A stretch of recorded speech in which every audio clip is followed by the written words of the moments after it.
What's up, everybody? Adam here, and I know I'm coming to you a little late, but I'm coming to you with the weekly haul for January 6th, 2016. I believe this is the first official haul of the new year. Coming at you a little late with it, been very busy with work, coming back off the holiday season and all, but I'm hoping that I can start getting these videos back out to you on a regular weekly basis. Although, heads up, I am working the next couple of days, but I'm hoping to get a second haul video out this week. So, at any rate, we're going to get into the haul. We're going to start off with, picked up a trade. It's a trade I've been thinking about getting. It's a series I've been thinking about picking up simply because I have a little bit of interest in it. I don't really know what it's about. It just looks very interesting, so I want to start reading it, kind of get a better idea. We picked up Bitch Planet Volume 1. My wife and I always see this in the comic shop, and we always contemplate getting it, but we've never picked it up. And this is the first time I've seen the trade, so I'm assuming it's come out recently. So I want to go ahead and give this a read, see what I think. I talked to the people at the comic book shop. I guess this book has been having a lot of problems with consistently coming out on time. So maybe it's not such a bad thing that I'm going to pick it up and trade, especially if they can't release it properly. But I'll look into it a little bit more and make a more informed decision from that point. And since the trade was a bit of an independent title coming from Image, I thought I'd start with my single issue pulls from the independent side. First up, we have Invader Zim number 6. And then Paper Girls, I want to say number 4. Yes, Paper Girls number 4. Really liking this series. I cannot wait to read. I can't wait to read. I cannot wait to read. Has anybody else ever read it? It's fantastic. I can't wait to read issue 4 of that. And now we're going to get into DC. Kind of go through this a little bit quicker because I am coming to you a little late. But try and get through this pretty quick. First up, we have Robin, Son of Batman number 3. We were finally able to find this for the wife. She's been collecting the Robin, Son of Batman. So she was pretty excited that she finally found the one issue that she was missing. And in addition to Robin, Son of Batman 3, we have Robin, Son of Batman 7, which is part 5 of the Robin War. I read Robin War issue number 1. I really, really enjoyed it. I wasn't a huge fan of the trading artist in the issue. I'm never a huge fan of when a comic book does that, unless it's like a collected tales, perhaps. Like if it's an issue that's broken down in like 4 different stories, then that doesn't bother me as much. But when it's a single issue and you change an artist, or you have an artist that does page 13 through 17, and then you have an artist that does pages 18 through 20, like, it's a little disjointing to me. Like, I just kind of feel like set a pace, and you can play with an artist next issue. Kind of like they've done with Batman Europa. Started with Jim Lee, and they did somebody else in the second issue. But I don't like when they do it all in the same issue. And then also for the wife, we have Martian Manhunter number 2. She can't remember if she has number 1. We think she has number 1 somewhere in the house. We're in the middle of reorganizing my computer / man cave room, whatever you want to call it. So as you can see, there's a bunch of comics right here, plus comics over there, plus new boxes. It's over here. I can't point at it properly. Pointing in reverse is hard. But there's, we're just trying to get everything organized. My wife's even starting her own box. That's actually what that box up there is for. That's going to be her box of comics. And then also in the Robin War, we have Teen Titans number 15. I've put off, I think I just said this a minute ago, I've put off reading it until I have a little bit more of the Robin Wars. I think I have enough to start digging into it, though, just to really get into the story, because I hate when it's a multi-part story like that across several issues, and you only read like 1 or 2 bits, and it's like, I want to know more of the story. Well, now I have at least through part 5, so I'm going to look forward to reading that. And then we have Prez number 6. It's really glossy, shiny here. I'm about to say the light is just not liking this book, because it's real light colors. I'm not liking this book as much as when it first started, and I guess it's a limited run series, which I guess is kind of nice. Like, I don't know if 6 is the last issue, but kind of losing interest in it, so I'll see. At this point, I kind of want to hang on and pick up whatever is left of it, but I don't know. It's not as good as it when it started. And then speaking of limited series, Swamp Thing, number 1 of 6. I was a little disappointed that was actually a miniseries. I was hoping that was going to be another full series, because surprising to me, I really was enjoying the new 52 Swamp Thing.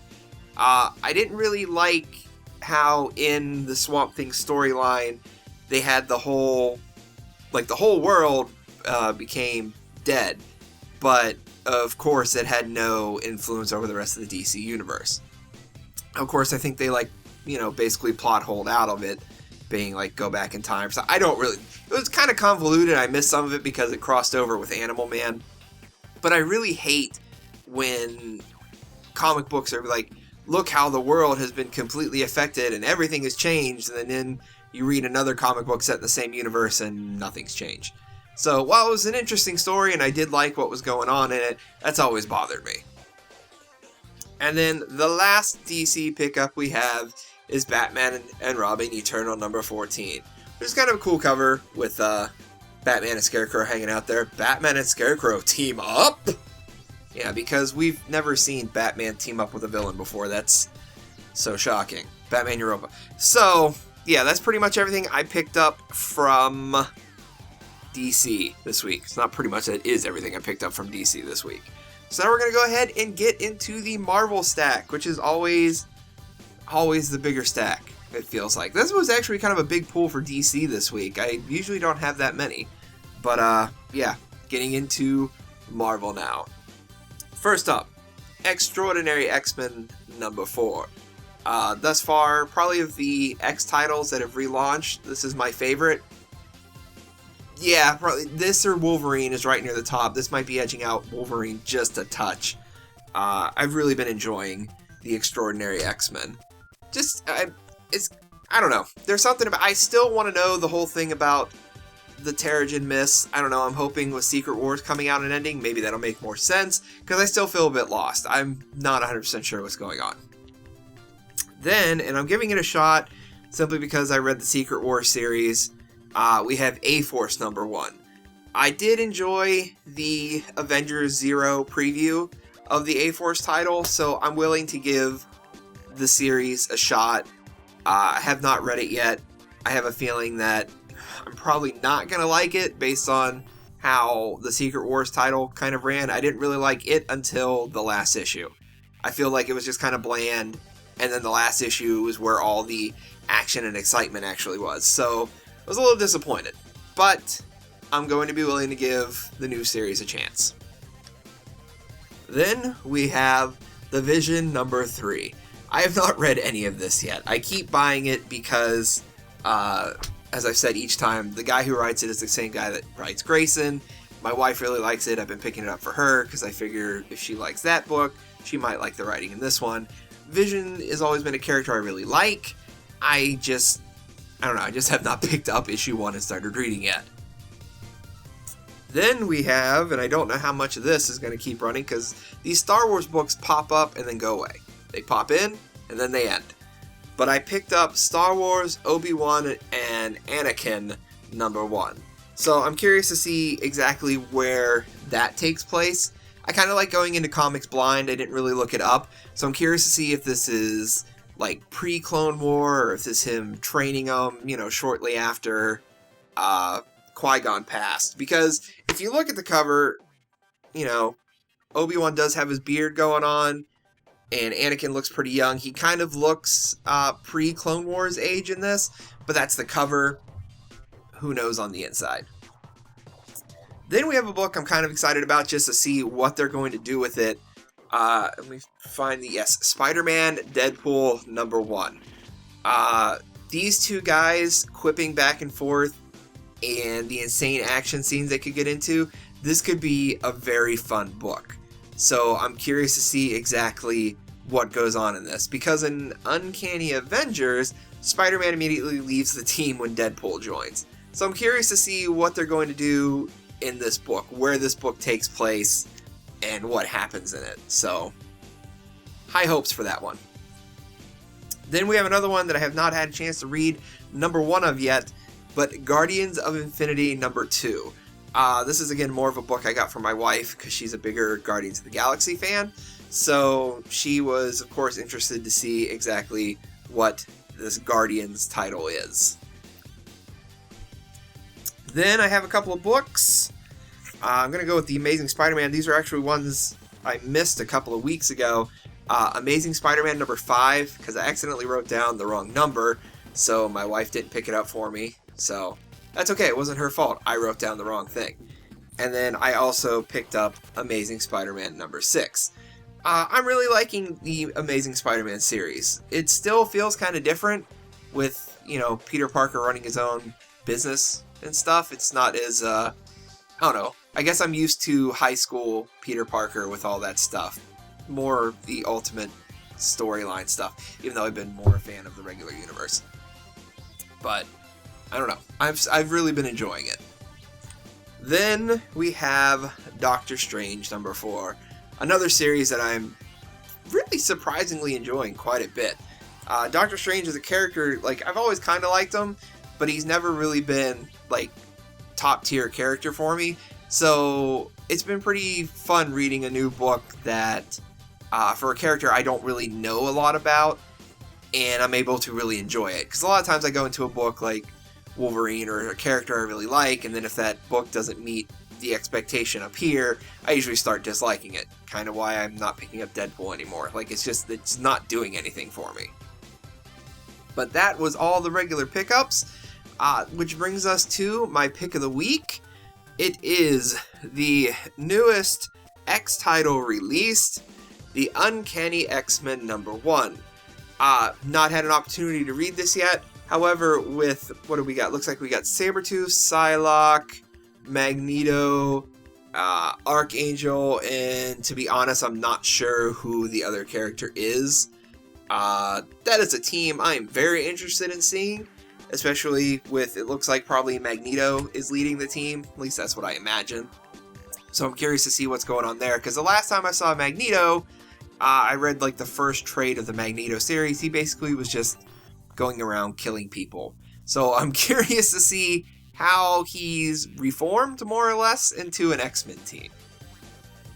And the last thing I have to share in my comic haul video, I recently did a video about my top 10 comic books I'm trying to get this year, a little wish list I made, and one of those things that I said I want to get, which is what made my list a little bit bigger than 10 comics, was Skottie Young variants.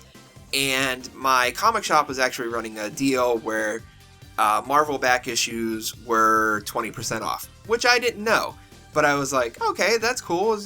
Maybe I'll, look for something, pick something up. And when they said that the back issue, for graded comics was also 20% off, I kind of couldn't avoid picking up something really, really swanky.